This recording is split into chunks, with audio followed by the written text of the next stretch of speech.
जय हिंद दोस्तों, आज की इस वीडियो में हम लोग बात करेंगे साधारण ब्याज यानी कि सिंपल इंटरेस्ट के ऊपर। ये वीडियो हम लोग बेसिक तौर पर कवर करेंगे, यानी कि बिल्कुल बेसिक कंसेप्ट क्लियर करेंगे। तो सिंपल इंटरेस्ट आज बात करने वाले हैं, सिंपल इंटरेस्ट के ऊपर। ठीक है, तो सिंपल इंटरेस्ट यानी कि साधारण ब्याज। ठीक है, किस टर्म के ऊपर बात होगी, किस चैप्टर के ऊपर बात करेंगे, साधारण ब्याज के ऊपर। तो सबसे पहले हम लोग ये समझेंगे कि साधारण ब्याज, ये जो चीज लिखी हमने ये है क्या। सबसे पहले तो हम ये जानेंगे कि साधारण ब्याज है क्या। तो माना कि जैसे एक बच्चा अंश है, जैसे ये अंश की क्लास चल रही है और अंश जो है, अंश के पास पैसे खत्म हो गए हैं और अंश ने कहा अपने दोस्त से कि भाई मुझे पैसे दे दे, मुझे मेला देखने जाने हैं, मेरे पास पैसे नहीं है। तो दोस्त ने कहा यार पैसे तो तुमको दे देंगे, लेकिन तुमको मुझे कुछ ज्यादा पैसे देने होंगे। यानी कि जैसे मैं तुमको 10 रुपया दूंगा तो तुमको 12 रुपया लौटाने होंगे। इसी तरह से जब किसी आदमी के पास क्या होता है, पैसे खत्म हो जाते हैं। क्या हो जाता है, पैसे खत्म।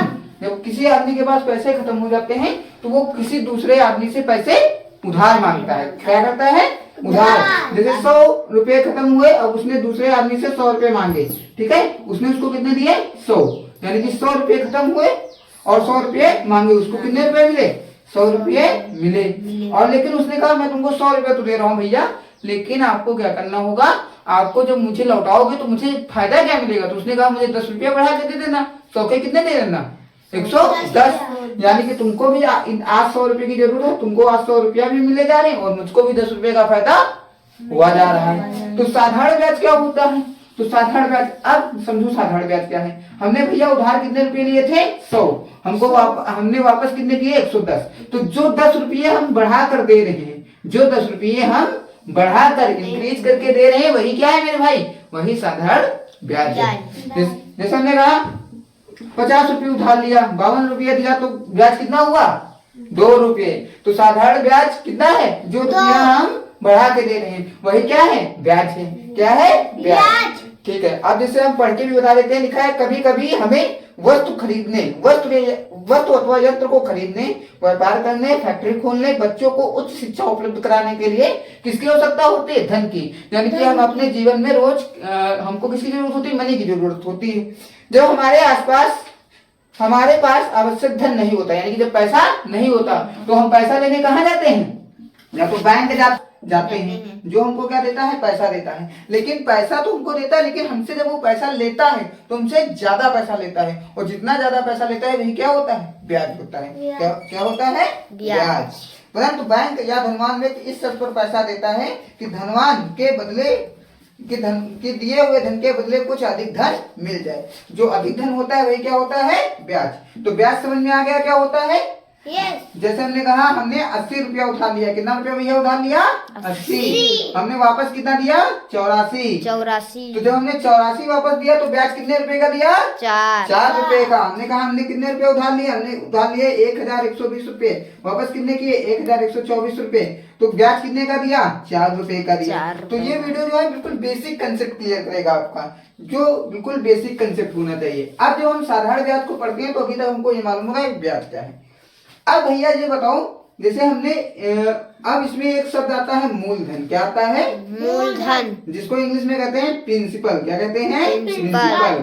और एक आता है मूलधन और एक आता है दर। क्या आता है, दर, जिसको इंग्लिश में कहते हैं रेट। क्या कहते हैं, रेट। और एक आता है समय। समय को क्या कहते हैं, टाइम। समय को इंग्लिश में क्या कहते हैं बाबू, टाइम। क्या कहते हैं, टाइम। तो मूलधन क्या होता है, जितना धन उधार लिया जाता है उसे क्या कहते हैं, मूलधन। जैसे हमको जरूरत हुआ, हमने अदित से कहा कि अदित बाबू हमको दे दो आप 120 रुपया। कितने रुपया दे दो, 120। जो रुपये हमने उधार लिए वही हमारा क्या है, मूलधन। हम पीयूष के पास गए, पीयूष से बोले हमको 400 रुपया दे दो, तो 400 रुपये क्या हो जाएगा, मूलधन।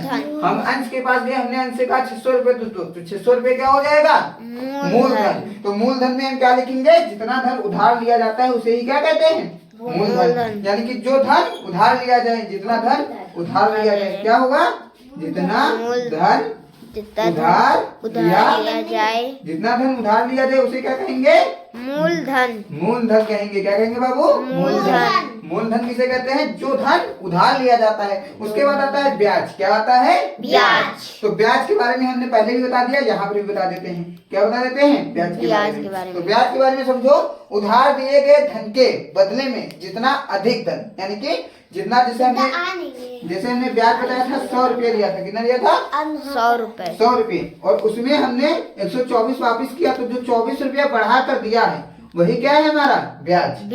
यानी कि जो हमने 24 रुपया बढ़ा कर दिया वही तो ब्याज है। यानी कि जितना लिया उससे जो ज्यादा देते हैं वही क्या होता है? ब्याज।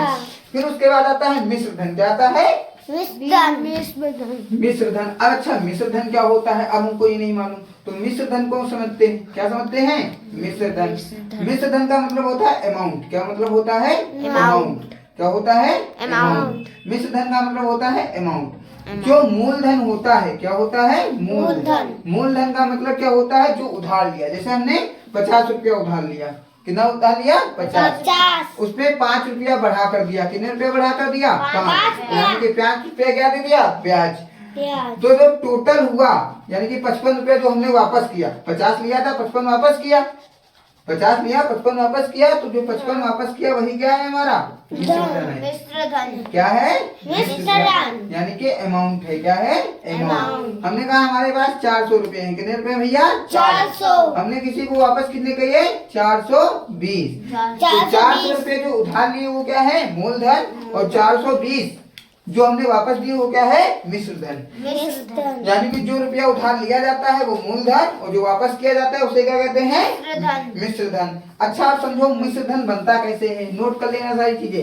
अब क्या समझेंगे कि मिश्र धन में 100 रुपए इकाई पर, 100 रुपए पर इकाई समय में दिया गया ब्याज ब्याज दर कहलाती है। ये किसमें होती है? प्रतिशत में होती है। उदाहरण जैसे 5% ब्याज दर प्रतिवर्ष। जैसे हमने कहा 5% ब्याज दर है, तो इसका मतलब क्या है कि 100 रुपए में एक वर्ष में कितना ब्याज दिया जाएगा?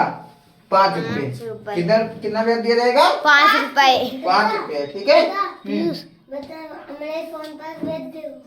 फिर उसके बाद हम किसकी बात करेंगे? समय की। किसकी बात करेंगे? समय की। समय क्या होता है? तो समय समझेंगे। समय, क्योंकि हमने अभी 3 टर्म बताए थे ना आपको। किसकी बात करेंगे? समय। समय यानी कि टाइम। क्या होता है बाबू? टाइम। समय क्या होता है? तो समय का मतलब होता है ब्याज सहित मूलधन को जितने समय में लौटाया जाता है। अब हमने कहा ब्याज सहित, यानी कि ब्याज सहित मूलधन को जितने समय में लौटाया जाता है। जितने समय में लौटाया जाता है। तो अब इसको हम सही से क्लियर करेंगे। अब जैसे हमने कहा आपसे आपने 100 रुपये ब्याज लिया। कितना बाबू लिया है? 100 रुपये। हमने आपसे कहा आपने कितना वापस किया? 124। लेकिन ये वापस कितने समय में किया? 2 साल में। कितने साल में वापस किया बाबू? 2 साल में। हमने कहा ब्याज सहित मूलधन को जितने समय, तो कितने समय में वापस किया? 2 साल। तो ये जो 2 साल हुए ये क्या होगा आपका? समय। यानी कि जितने समय के लिए उधार लिया जाता है, ठीक है, ब्याज सहित मूलधन को जितने समय में लौटाया जाता है उसको क्या कहते हैं? समय। ठीक है। अब हम इसके फार्मूले पर चलते हैं। किसके फार्मूले पर चलते हैं? साधारण ब्याज के। साधारण ब्याज। तो साधारण ब्याज का अब हम लोग क्या देखेंगे? फार्मूला। क्या देखेंगे? फार्मूला। साधारण ब्याज का फार्मूला क्या होता है? तो साधारण ब्याज का फार्मूला होता है मूलधन इंटू दर इंटू समय। मूलधन इंटू दर इंटू समय। नीचे कितना होता है? 100।